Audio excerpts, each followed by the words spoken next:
So guys, balik lagi sama kuliah sore bareng L di sini. Oke, di video kali ini kita bakal bahas rekomendasi HP-HP terbaik yang bisa kalian beli di bulan Maret 2023 ini. Konten kayak gini bakal ada terus ya di awal bulan, sekaligus memandu kalian buat beli smartphone di bulan-bulan tertentu. Oke, langsung aja kita buat memulai bulan Maret ini. Kita mulai dulu dari smartphone yang harganya ini 1 jutaan kecil. Nah, di harga segini aku ngerekomendasiin Samsung Galaxy A04e. Harga HP ini yang termurah aku cek itu ada di Rp1.179.000. Dengan duit segini tentu aja nggak banyak yang bisa kita minta ya. Tapi udah dapat brand Samsung, baterai 5000 mAh dan layar 6,5 inci yang tampilannya cakep. Ini udah oke banget lah buat kebutuhan sehari-hari. Lanjut buat kelas 1 jutaan gede, ini aku ngerekomendasiin Tecno Pova Neo 2. HP ini harga termurahnya yang bisa aku temuin ada di Rp1.889.000. Chipsetnya kencang, MediaTek Helio G85, RAM-nya 4GB, internalnya lega di 128GB, dan yang paling gokil, baterainya ini punya kapasitas 7000 mAh yang super duper badak. Buat layar ini IPS 6,82 inci yang punya refresh rate 90Hz, jadi emang HP ini ya cocok buat kalian yang emang doyan ngegame. Cuma perlu diingat, smartphone Tecno UI-nya nggak akan senikmat Samsung dan update-nya juga masih sering jadi tanda tanya. Tapi kalau soal performa, nggak usah ditanya. Next, buat harga 2 jutaan kecil ini ada Poco M5.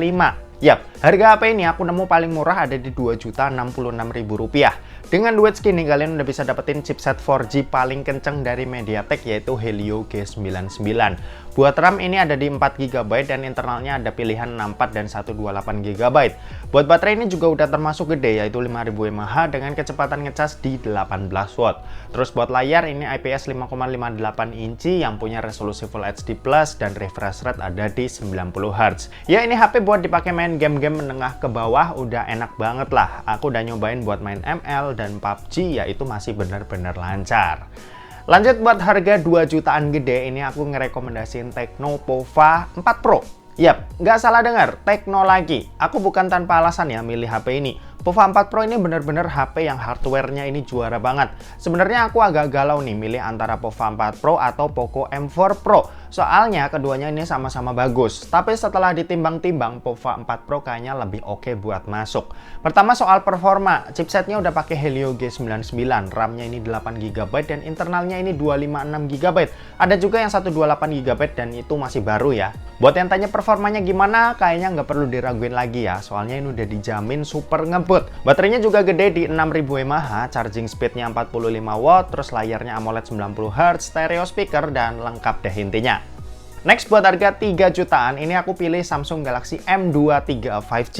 Harga termurah yang bisa aku temuin ini ada di Rp3.299.000. Ini apa itu ya dijamin bagus lah ya buat kalian yang nyari all-rounder smartphone. Chipsetnya Snapdragon 750G, RAM-nya ini 6GB, internalnya 128GB, baterainya 5000 mAh, charging speed 25 watt, dan ada NFC. Paling yang jadi pertimbangan ada di layarnya aja sih, yang desainnya ini agak kurang menggugah. Buat panel ini TFT 120Hz. Meskipun TFT, tapi aku akuin kualitas layarnya ini cakep banget. Dan ini Samsung ya, soalnya layar dari Samsung itu nggak pernah ngecewain. Buat kamera ini 50MP utama dan ada ultrawide-nya juga. Hasil fotonya ya lumayan lah buat mobile fotografi. Ini masih bisa banget. Dan secara overall, kalau ngomongin hardware plus software yang matang, ya jelas HP ini adalah HP terbaik buat harga 3 jutaan. Oke, next lanjut buat harga 4 jutaan. Sebenarnya ini aku bakal pilih Samsung Galaxy S20 FE Snapdragon. Cuma karena stoknya goib dan harga jadi nggak normal, makanya kita pindah haluan dan yang aku pilih ini adalah Samsung Galaxy A33 5G. HP ini harga termurahnya yang bisa kita dapat ada di 4,3 jutaan. Desainnya ini udah mirip kayak A-series lain dan punya proteksi IP67 yang tahan air, speakernya stereo dan ada NFC. Buat performanya juga not bad lah buat HP 4 jutaan. Chipsetnya pakai Exynos 1280 5G yang udah lumayan oke. Terus buat layar ini udah cakep. Panel yang dipakai Super AMOLED 6,4 inci, resolusinya Full HD Plus dan refresh rate ada di 90Hz. Dan ini juga udah pakai Gorilla Glass 5 juga. Buat kamera ini juga udah punya hasil yang oke lah ya. Ciri khas Samsung banget dimana dynamic range oke, detail bagus, dan kemampuan low light-nya ini juga oke. Lanjut buat harga 5 jutaan ini ada Poco F4 pastinya. Harga termurah yang bisa aku temuin ini ada di 5,1 jutaan. Duit segini itu kita udah dapat Snapdragon seri 8 yang performanya jelas ngebut dan pasti nyenengin. Baterainya ini juga gede di 4500 mAh, speed chargingnya 67 watt, terus layarnya udah AMOLED 120Hz, speakernya stereo, ada NFC dan punya IP rating IP53 yang ngebikin HP ini bagus buat kalian beli sekarang. Hasil foto juga oke dan udah lumayan bersaing lah buat smartphone 5 jutaan. Lanjut buat harga 6 jutaan, ini ada Xiaomi 12T. Serius, kalau kalian ada duit 6-7 jutaan, ini adalah HP terbaik yang bisa kalian beli. Harga termurah yang bisa aku dapetin ini ada di 6,3 jutaan dan dengan duit segitu kalian bakal dapat banyak banget nih dari smartphone ini. Pertama, performanya yang super ngebut. Chipsetnya ini pakai Dimensity 8100 Ultra ya, dan ini udah aku tes pakai Genshin highest pun ya ini tetap enak buat dipakai. Layarnya juga mantap, AMOLED 120Hz yang dipakai buat nonton ini ya bakal manjain mata. Terus baterainya gede di 5000 mAh, charging speednya juga kenceng banget di 120 watt dan fitur-fiturnya yang lengkap kayak ada IR blaster, NFC, fingerprint under display, dan speakernya yang juga udah stereo. Fix lah kalau kalian ada duit 6-7 jutaan, mending beli ini aja.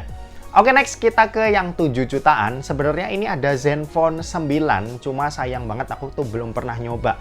Tapi kata temen ya ini bagus banget ya buat harga 7 jutaannya. Chipsetnya ini pakai Snapdragon 8 Plus Gen 1, chipsetnya ya udah cukup kenceng lah, bahkan udah bisa dibilang ini kenceng banget buat sekarang.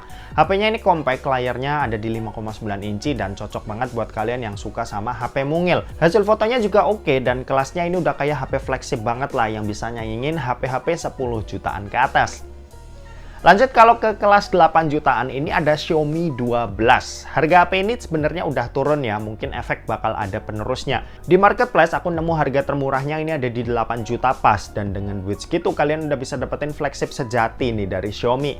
Chipsetnya Snapdragon 8 Gen 1, bodinya compact, layarnya 6,28 inci, AMOLED dan punya desain yang melengkung. Buat kamera ini hasilnya juga udah cakep banget ya, meski kalau disandingin sama flagship-flagship lain kayak misal Oppo Find X atau Samsung S series ya mungkin bakalan kalah, tapi overall hasilnya ini udah lumayan oke. Buat fitur ini juga lumayan lengkap, ada NFC, stereo speaker, wireless charging, dan yang paling belum ada di sini itu cuma IP rating aja, tapi sisanya ini udah mantap. Next buat harga 9 jutaan ini aku ngerekomendasiin iPhone 12 mini. Ya, ini adalah iPhone termurah yang udah 5G ya. Di pasaran aku nemu di harga 9,8 jutaan. Buat chipset ini Apple A14 Bionic yang pasti ini udah kenceng ya. Terus bodinya compact, layar cuma 5,4 inci, UI enak, dan buat yang udah pernah nyobain iPhone pasti paham lah.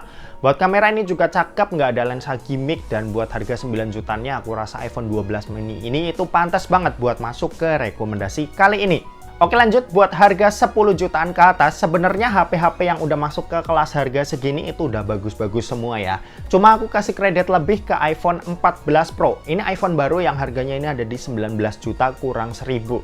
Dan ini jadi HP yang paling aku andelin nih kalau soal kamera dan sosmed. Ya kalian tau lah ya, kamera udah pasti cakep, UI optimal, aplikasi-aplikasi itu bisa dimaksimalin banget sama developer dan jadinya ya dipakai tuh jadi enak. Jadi aku rasa ini adalah HP terbaik di kelas harga 10 sampai 19 jutaan gitu. Oke, next kita lanjut ke harga 20 juta plus. Kali ini aku pilih Samsung Galaxy S23 Ultra. Yap, ini adalah daily driverku sekarang dan ini adalah HP terbaik yang ada sekarang. Snapdragon 8 Gen 2 for Galaxy, RAM-nya 12GB, ada S Pen, fiturnya berlimpah, layar paling juara dan paling enak juga dilihat. Hasil foto dan video juga mantap, ditambah ada kamera periskop 10 kali zoom yang killer banget, nggak ada lawan.